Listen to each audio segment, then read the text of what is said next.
Good evening बच्चों। चलो बच्चों, थर्मोडायनेमिक्स की क्वेश्चन हम लोग पिछली क्लास में कर रहे थे। फटाफट देखो question number 41।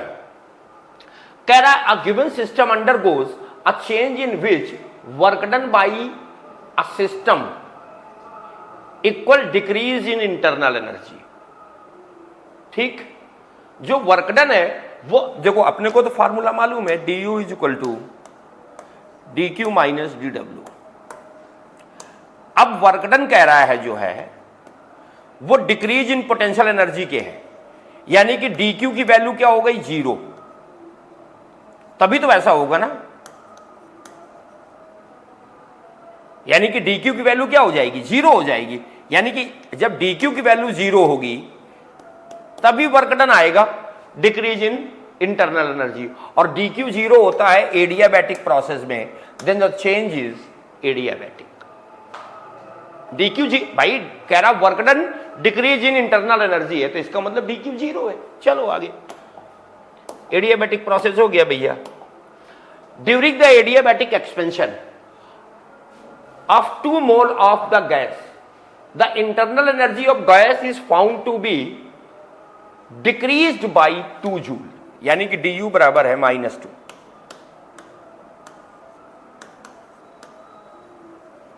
The work done during the process, अब चूंकि एडियाबैटिक प्रोसेस है तो डी क्यू हो गया 0,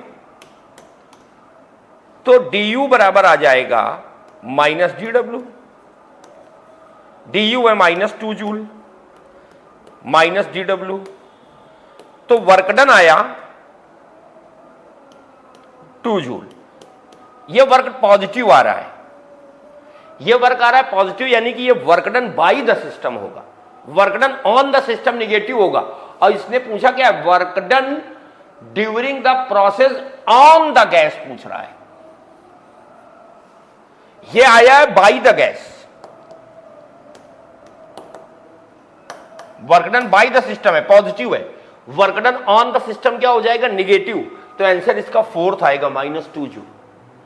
आंसर इसका 4th आएगा क्योंकि वर्क डन पूछा है ऑन द सिस्टम।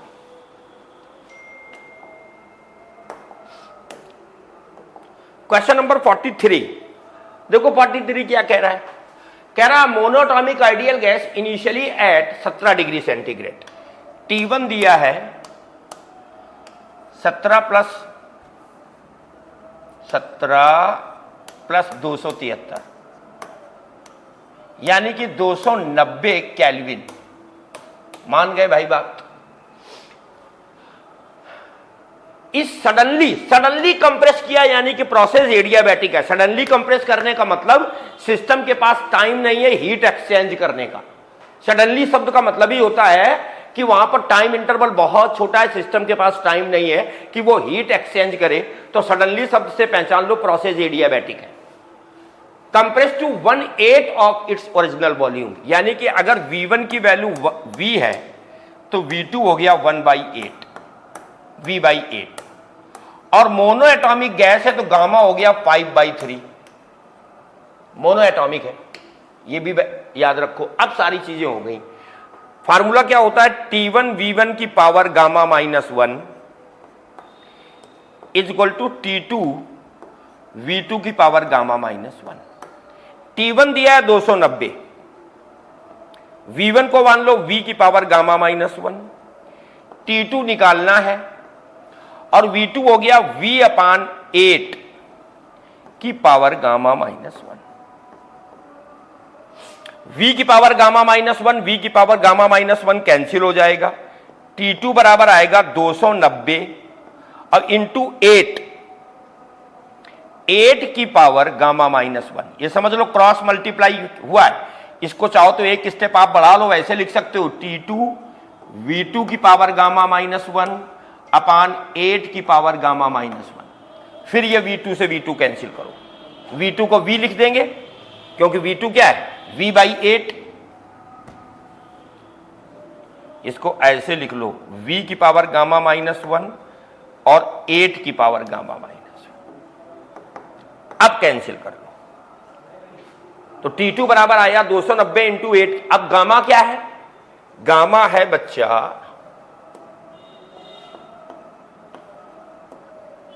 8 को लिखो 2 की पावर 3 और गामा है बेटा 5/3 की पावर -1, यानी कि ये आ गया 290 2 की पावर 3 और ऊपर अगर 3 एलसीएम लोगे तो ये आएगा 5 - 3, 3 से 3 कैंसिल, 5 - 3 यानी कि 2, यानी कि 290 इंटू 2 की पावर 2 यानी कि 290 इंटू 4 यानी कि 0 6 1160 केल्विन आया। डिग्री सेंटीग्रेड में बदलने के लिए क्या करोगे? 1160 माइनस 273 तो कितना आएगा? 0 में 3 गया 7, यहां बचा 5, 15 में 7 गया, 15 में 7 किया तो फिर बचा कितना?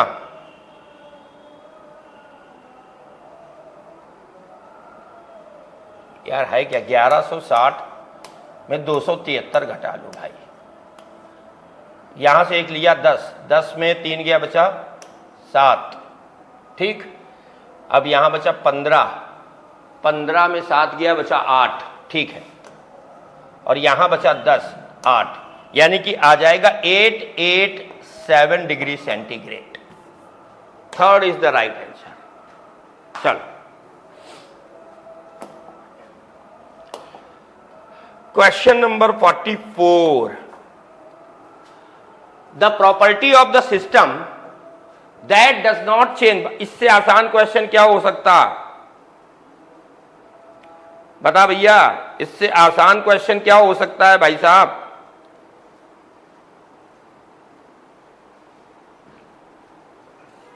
क्या हो सकता है? क्या नहीं चेंज होता है? क्वांटिटी ऑफ हीट नहीं चेंज होती है यार, एडियाबैटिक प्रोसेस में dQ 0 होता है। अगले क्वेश्चन की तरफ बढ़ जाओ।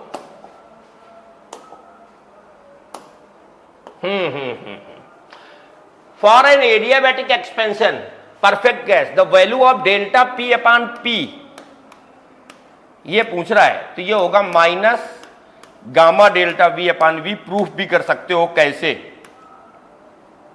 देखो PV की पावर गामा, अगर प्रेशर इंक्रीज करोगे तो लिखोगे P plus delta P into V plus delta V की पावर गामा। यहां से P कॉमन ले लो तो आएगा 1 plus delta P upon P। यहां से V की पावर गामा बाहर निकाल लो तो आएगा 1 plus delta V upon V की पावर गामा। V की पावर गामा और P ये कैंसिल हो गए तो यहां बचा 1। अब यह आया 1 plus delta P upon P, और यहां बाइनोमियल थ्योरम लगा दो 1 प्लस एक्स की power n is equal to 1 plus n x, तो यह आ जाएगा gamma delta V upon V। Multiply करो 1, फिर डेल्टा P अपॉन P, फिर इसका मल्टीप्लाई करो gamma delta V upon V, और फिर मल्टीप्लाई करो तो gamma delta P delta V upon V। क्योंकि डेल्टा P और डेल्टा V बहुत छोटे हैं, डेल्टा P और डेल्टा V बहुत छोटे हैं, तो छोटे इंटू छोटे और छोटे, मतलब दो छोटे 0.2 इंटू 0.2 करोगे तो 0.04 हो जाएगा और छोटा हो जाएगा। तो अगर डेल्टा P बहुत छोटा है, डेल्टा V बहुत छोटा है, तो इनको मल्टीप्लाई करोगे तो बहुत छोटा हो जाएगा, तो इसको नेग्लेक्ट कर दो। अब 1 से 1 कैंसिल हो जाएगा तो इधर बचेगा 0, यहां बचा डेल्टा P अपॉन P और यहां बचा gamma delta V upon V। बस इसको इधर ले आओ, तुमसे डेल्टा P अपॉन P ही तो निकालना था, तो delta P upon P is equal to आ जाएगा minus gamma delta V upon V। Third is the right answer, third is the right answer. चलो आगे बढ़ो। 46, a gas is compressed adiabatically till its temperature is double the ratio of volume T1 V1 की power gamma -1 is equal to T2 V2 की power gamma minus 1। हमें बताना है final volume, यानी कि इसको इधर ले आओ, ये आ गया T1 upon T2 is equal to V2 upon V1 की पावर गामा माइनस 1।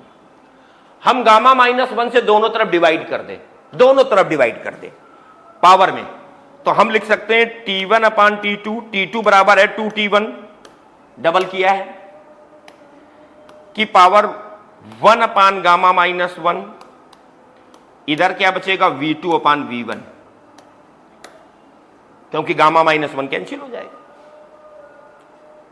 अब ध्यान दो, ये T1 से T1 गया, यानी कि V2 upon V1 is equal to आ गया 1/2 की पावर 1 अपान गामा माइनस 1। देखो बेटा, गामा की वैल्यू 2 से छोटी होगी, चाहे कोई भी गैस हो, मोनो, डाया, ट्राया, कुछ भी हो, गामा की वैल्यू 2 से होगी छोटी, मतलब गामा माइनस 1 जो होगा ये 1 से छोटा होगा। गामा माइनस 1 क्या होगा, 1 से छोटा होगा, क्योंकि गामा की वैल्यू 2 से छोटी होगी, 1.4 या 1.6। तो यानी कि गामा लेस देन आएगा 2, गामा लेस देन आएगा 2, 1 घट जाएगा, तो यानी कि 1 अपान गामा माइनस, यानी कि तुम सीधा सीधा सुनो, गामा माइनस 1 अगर 1 से छोटा आया, गामा लेस देन 2 है, गामा लेस देन 2 है, तो ये वैल्यू पॉइंटों में आएगी, यानी कि 2 की पावर कुछ भी आएगा तो यहां फ्रैक्शन में आएगा, 1 अपान समथिंग। ये वैल्यू जो आएगी गामा माइनस 1, ये बेटा लेस देन 1 होगी, ये हम लिख रहे हैं, क्योंकि गामा की वैल्यू 2 से छोटी होती है, लेस देन 1 होगी, तो ये बेटा कुछ फ्रैक्शन में आएगा। अगर फ्रैक्शन में आएगा तो 1/2 की वैल्यू क्या होगी, 1/2 की वैल्यू क्या होगी, 1/2 से छोटी हो जाएगी। भाई 1/2 की पावर 1/2 करो तो 1/√2 आएगा, 1/2 से छोटा है। 1/2 की पावर 1/3 करो तो 1/2√3 आएगा। तो ये वैल्यू हमेशा 1/2 से छोटी होगी बेटा, it is less than always 1/2। तो अपना ऑप्शन हो जाएगा लेस देन 1/2, ये ध्यान रखो, क्योंकि गामा की वैल्यू 2 से बड़ी होती नहीं, 1 और 2 के बीच में होती है।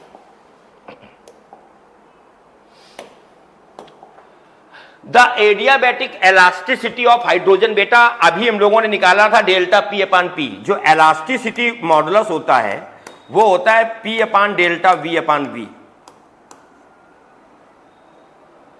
समझ रहे? और डेल्टा V अपान V की वैल्यू क्या आ जाएगी, गामा टाइम्स PV अपान, अभी तुमने निकाला था डेल्टा P अपान P, ठीक है ना? तो याद रखो कि जो बल्क मॉडुलस होता है वो होता है gamma times P। Adiabatic bulk modulus होता है gamma time P। Isothermal bulk modulus होता है P और एडियाबैटिक माइनस P, और एडियाबैटिक होता है माइनस गामा P। अब समझ लो, एडियाबैटिक इलास्टिसिटी गामा दिया है 1.4,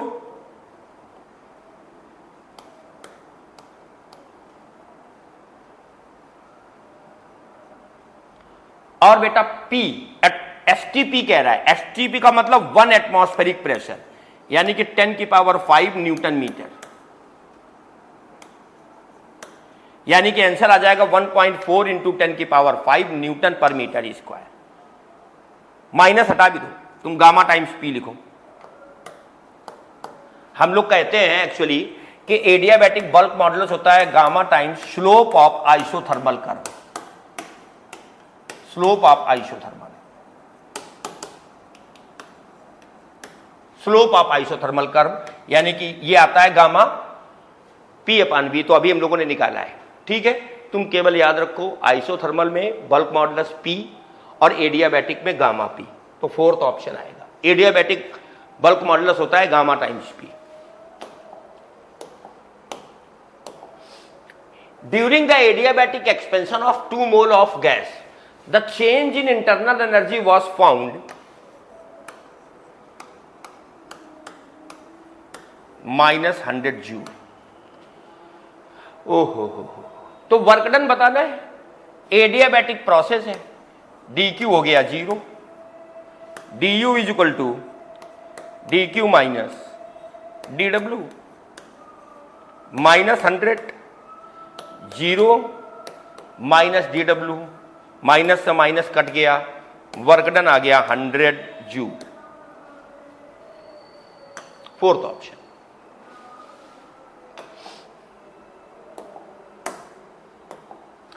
the volume of a gas is reduced adiabatically, यानी कि रिड्यूस हो रहा है, यानी कि V1 बराबर अगर V है तो V2 बराबर क्या हो रहा है 1/4 V/4,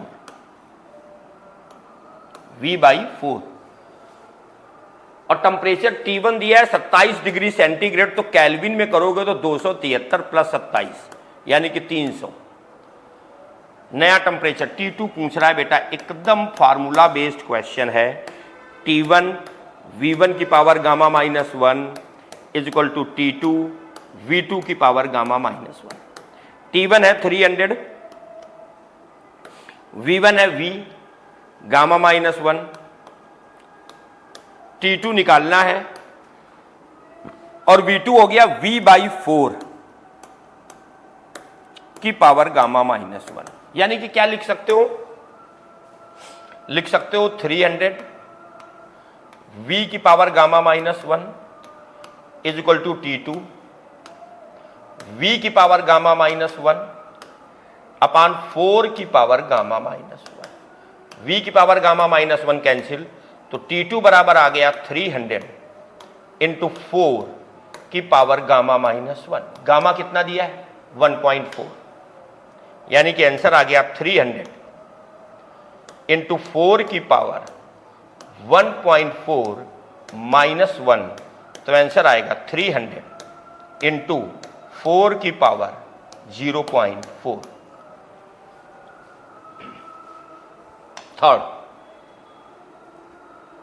थर्ड ऑप्शन। चलो क्वेश्चन नंबर भैया 50 देख लो जरा।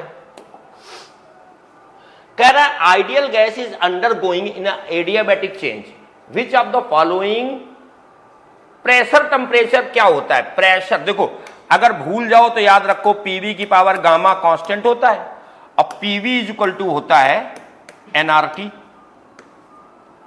अगर हमें V को रिड्यूस करना है तो V की जगह हम क्या लिख देंगे T/P रख दो, तो ये P और V की जगह रख देंगे T/P की power gamma is equal to K, तो ये आ जाएगा P T की पावर गामा अपान P की power gamma is equal to K।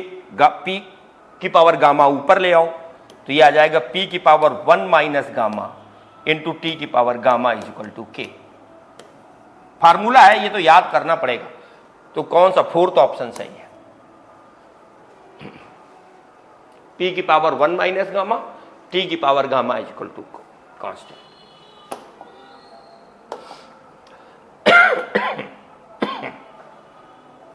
For a gas gamma is 53,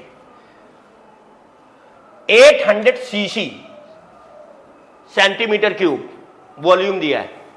of this gas is suddenly, फिर सडनली कंप्रेस किया यानी कि प्रोसेस एडियाबैटिक 200, यानी कि V1 मान लिया गया 800 cc और V2 मान लिया गया 100 cc।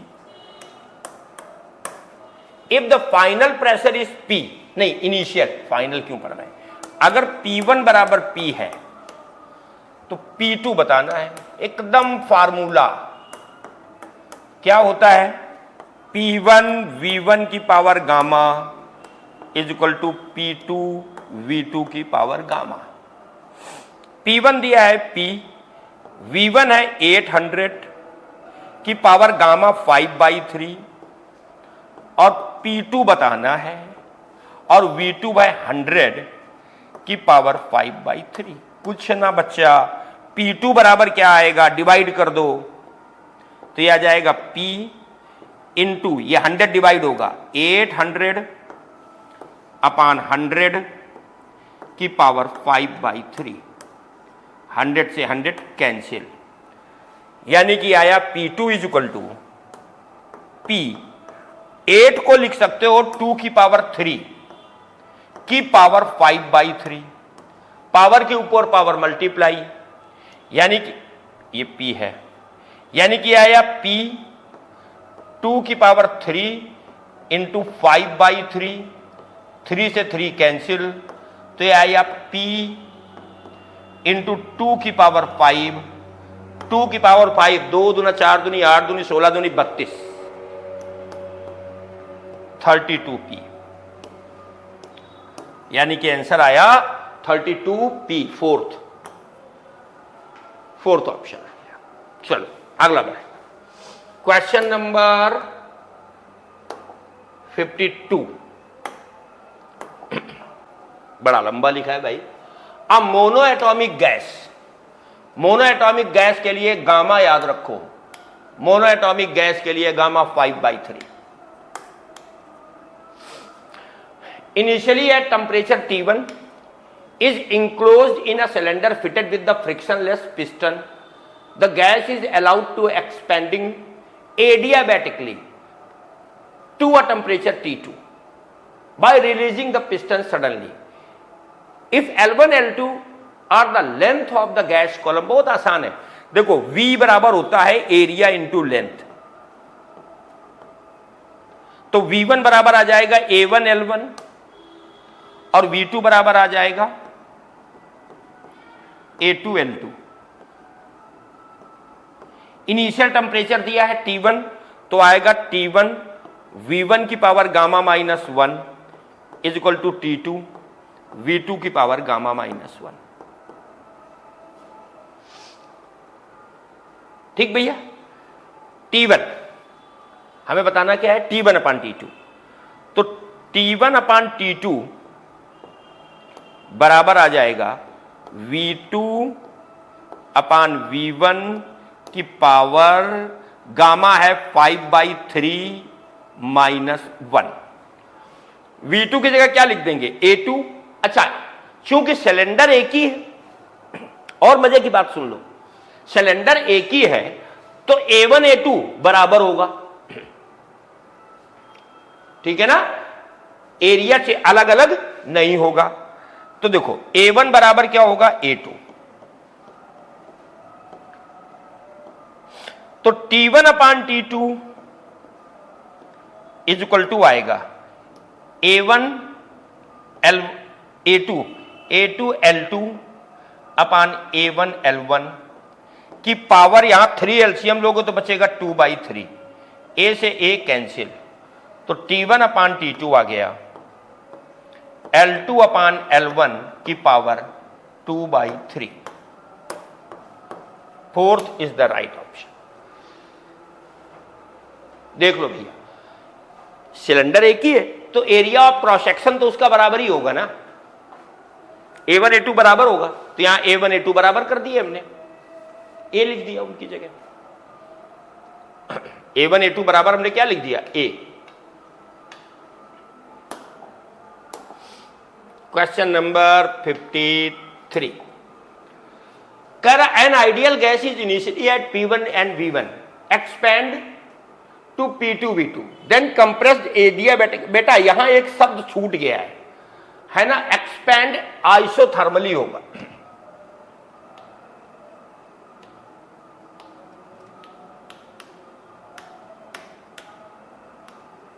आइसोथर्मली। पीवी कर्व बनाओ,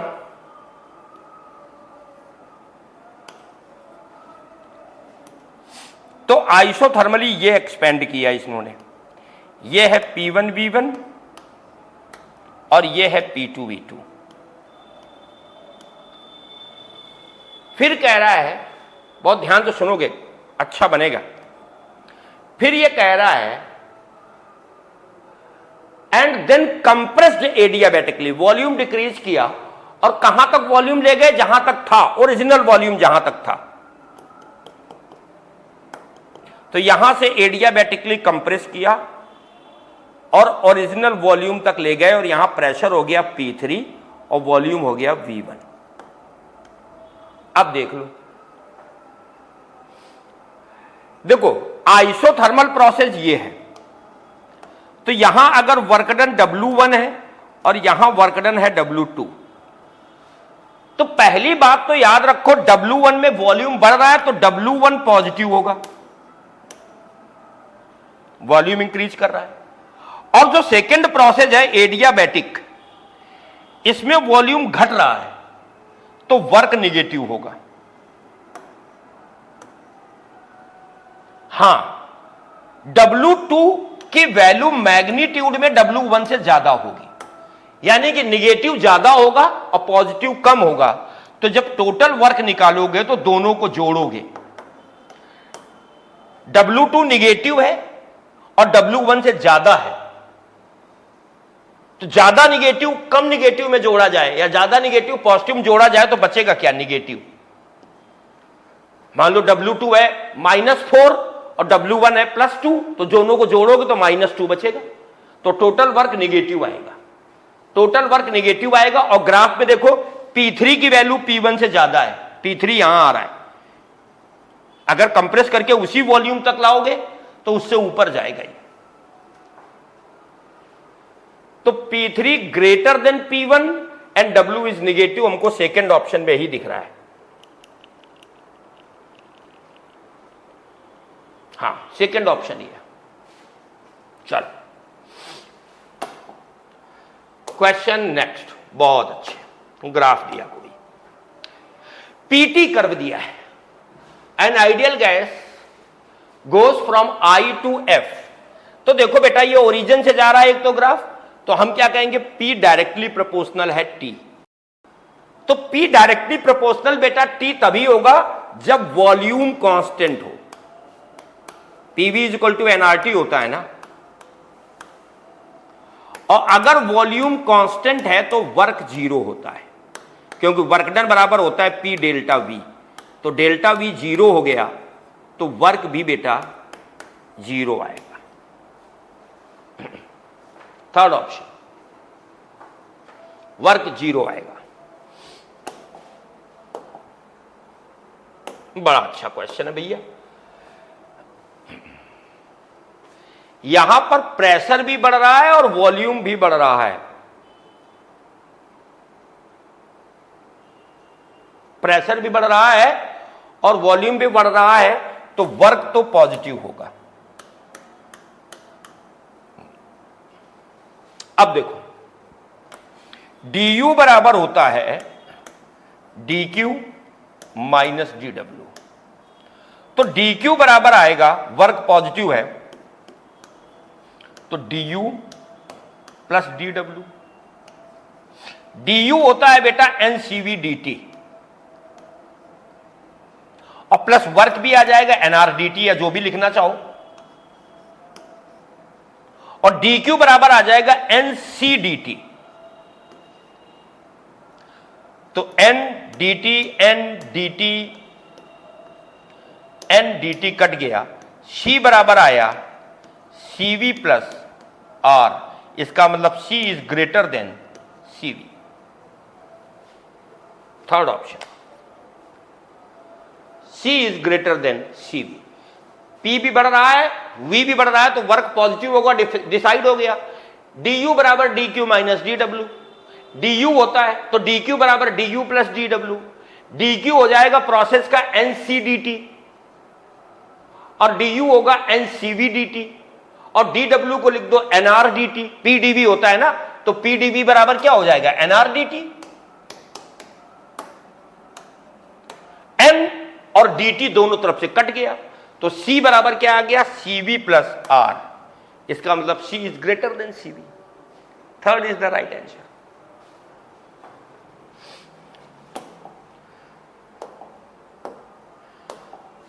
अच्छा, ये ग्राफ वाला कन्वर्जन है। पीटी कर्व दिया है और पीवी कर्व बनाना है। देखो ए से बी तक देखो, पहले ये है, इसको देखो भैया, इसको देखो। ए टू बी अगर हम देखें तो पी डायरेक्टली प्रोपोर्शनल है टी से, और लाइन ओरिजिन से जा रही है, इसका मतलब वॉल्यूम कांस्टेंट है।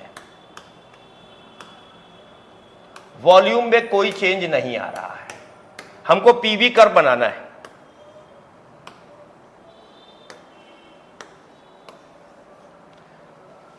तो ए से बी में वॉल्यूम कांस्टेंट है, तो सेकंड ऑप्शन में देखो ए से बी वॉल्यूम कांस्टेंट है ए से बी में, यानी कि ए से बी ये आ गया, और पी डायरेक्टली प्रोपोर्शनल टी है, तो ए से बी में टेंपरेचर बढ़ रहा है तो प्रेशर बढ़ेगा। अब जरा बी से सी देखो, बी से सी में प्रेशर कांस्टेंट है,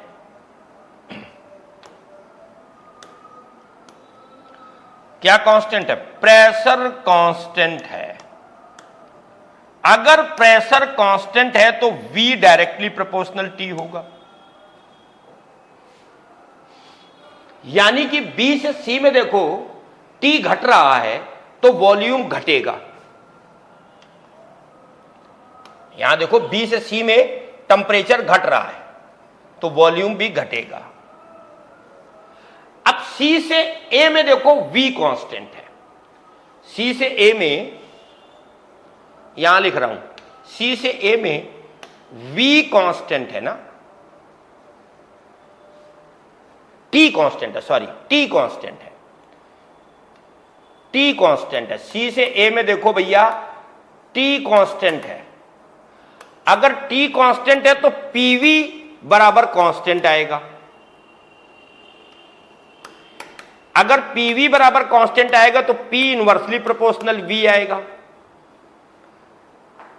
यानी कि अगर P घटेगा तो V बढ़ेगा, और स्ट्रेट लाइन नहीं आएगा, इनवर्सली प्रोपोर्शनल है, पैराबोलिक टाइप ऐसा आएगा। अगर P घटेगा तो V बढ़ेगा, क्योंकि इस प्रोसेस में T कांस्टेंट है तो PV कांस्टेंट होगा, तो P इनवर्सली प्रोपोर्शनल V होगा, तो हमारी नजर में सेकेंड ग्राफ होगा इसका। हमारी नजर में इसका ग्राफ कौन सा सही है? सेकेंड। और चले आगे,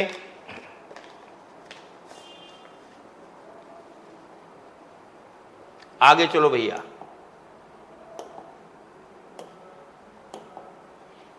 ए भी अच्छा क्वेश्चन फिर से दिखा मैं।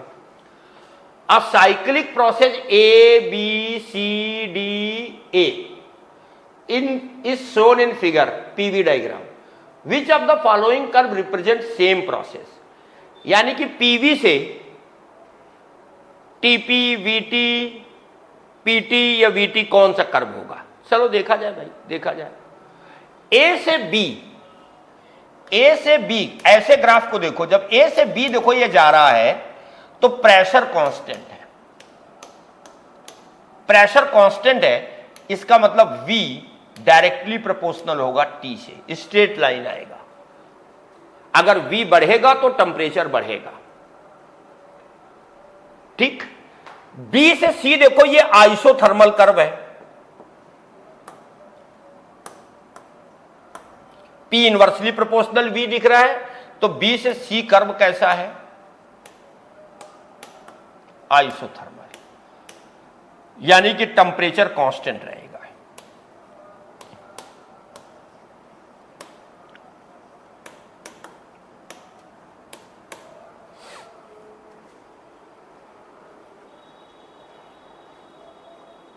टेंपरेचर कांस्टेंट रहेगा। ए से बी हो गया, बी। अब सी से डी आओ, सी से डी में देखो वॉल्यूम कांस्टेंट है, तो अगर वॉल्यूम कांस्टेंट है तो पी डायरेक्टली प्रोपोर्शनल होगा टी का।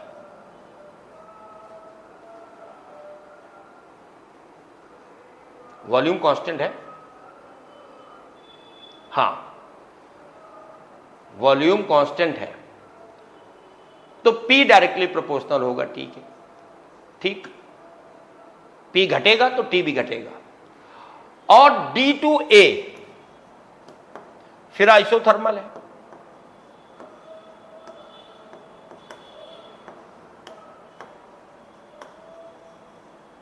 यानी कि T कांस्टेंट है। अब देखो कौन सा ग्राफ होगा। तो ए से बी में पीवी इक्वल टू एनआरटी होता है, तो वी इक्वल टू एनआरटी आएगा। जैसे जैसे टेम्परेचर बढ़ेगा वी बढ़ेगा, तो इसमें वी बढ़ रहा है तो टेम्परेचर बढ़ेगा, यानी कि स्ट्रेट लाइन आएगा, ए से बी तक टेम्परेचर बढ़ेगा और ओरिजिन से जाएगा। बी से सी में टेम्परेचर कांस्टेंट है, आइसोथर्मल प्रोसेस है। बी से सी में टेम्परेचर कांस्टेंट है और वॉल्यूम बढ़ रहा है ग्राफ में, तो वॉल्यूम बढ़ रहा है यहां। सी से डी में वॉल्यूम कांस्टेंट है, सी से डी में वॉल्यूम कांस्टेंट है, लेकिन प्रेशर घट रहा है। प्रेशर घट रहा है तो टेम्परेचर भी घटेगा। और डी टू ए में फिर आइसोथर्मल प्रोसेस है, टेम्परेचर कांस्टेंट रहेगा, टेम्परेचर कांस्टेंट रहेगा और वॉल्यूम घट रहा है तो टेम्परेचर भी घटेगा। हमारी नजर में सेकेंड ऑप्शन होगा। Second is the right, second is the right. ये लो भाई, ये तो आसान सा क्वेश्चन है। 58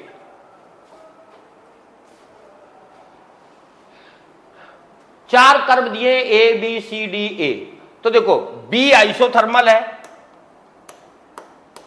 ए एडियाबैटिक है। यहां एक्सपेंशन हो रहा है और यहां कंप्रेशन हो रहा है, तो सी आइसोथर्मल है और डी एडियाबैटिक है। देख लो कौन सा सही है। A is adiabatic, the curve which represent adiabatic, A adiabatic और बी आइसोथर्मल, ये है सेकेंड। स्लोप ज्यादा होता है ना एडियाबैटिक का। Question number 59, if the diagram 1 to 4 variation of volume by changing pressure is shown, a gas is taken along the path A B C D A, change in internal energy। यार सबके सब cyclic process है, तो cyclic process में internal energy में कोई change नहीं होता है, सबके सब साइक्लिक प्रोसेस है। इंटरनल एनर्जी स्टेट फंक्शन है यार, पोजीशन पे डिपेंड करती है ए से बी, तो सबके सब साइक्लिक प्रोसेस है, तो डी यू 0 हो जाएगा। कौन सा ऑप्शन सही होगा? 0 in all of the 4 case. Internal energy सभी केस में 0 होगी। फिर ये क्वेश्चन देख लो भाई, 2 डिफरेंट एडियाबैटिक पाथ। एक पाथ एडियाबैटिक ये दिखाया,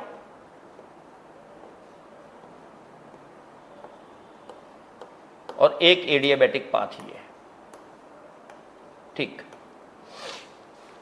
T1 T2 shown in figure. अगर VA अपान VB, अच्छा PV कर्व दिया है बेटा,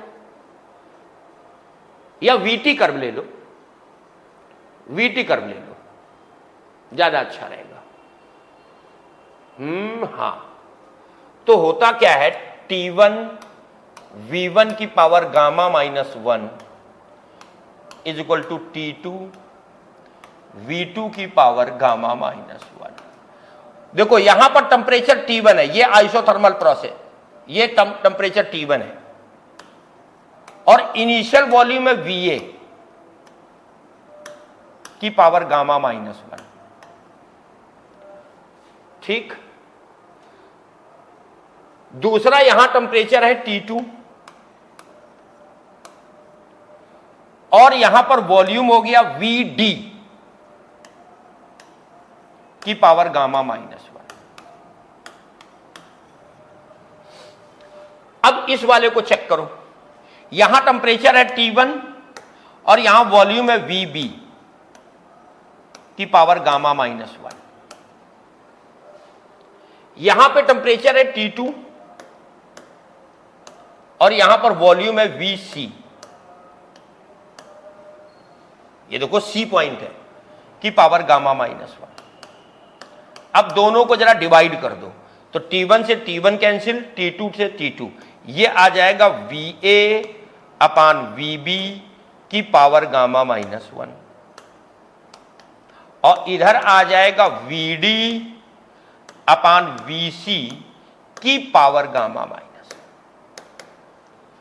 इस वाले में एडियाबैटिक प्रोसेस का इक्वेशन यूज किया, इस वाले में एडियाबैटिक प्रोसेस का, यानी कि अपन लोग क्या कह सकते हैं, वीए गामा माइनस वन कैंसिल, यानी कि अपन लोग कह सकते हैं वीए अपान वीबी, क्या कह सकते हैं, VA upon VB is equal to VD upon VC. अब देखो वीए अपान वीबी दिया है अल्फा और वीडी अपान वीसी दिया है बीटा, तो यानी कि आंसर क्या मिल गया, अल्फा बराबर बीटा, थर्ड ऑप्शन। तो बेटा ये आपके आज 20 क्वेश्चंस किए 41 to 60, इसको आप देख लो, कहीं कोई दिक्कत है तो कोचिंग पे आके पूछो, ठीक है। थैंक यू बच्चों।